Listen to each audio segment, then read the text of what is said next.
Assalomu alaykum, hurmatli kanalimiz obunachilari va chorva qo'yish quvozlari. Men o'zim ishlatadigan mana shu Makita brendidagi qo'y yungini oladigan mashinani tavsiya qilaman. Bu reklama emas. Nima deydi? Faqat mana shu ko'p Facebook, Instagramlarda har xil shunaqa mashinkalarni reklama qilyapti, lekin olgan odam kuyib qolyapti. Ko'pincha ish bermayapti. Shu sabab reklama emas, o'zim ishlatgan narsani sizlarga tavsiya qilaman. Mana hozir ishlashini ham ko'rsatamiz. Bismillahirrohmanirrohim.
Mana ishlatishni ham ko'rdik, mana ko'rsatdik.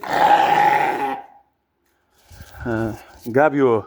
Faqat buni to'g'ri sozlab, to'g'ri ishlatishni bilgan odam qiynalmaydi. Uzog'i 4 minut, 5 minutda bitta qo'ydi bemalol junni olib toza sifatli olish mumkin.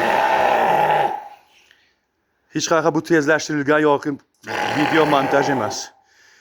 Qanday bo'lsa shundayligicha qo'lamiz. Joylayapmiz videoni. Mana bu reklama emas, prosta tavsiya.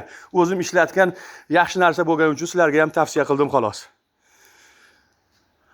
E'tibor uchun rahmat. Podpiska va like yayamaysizlar degan umid qilaman.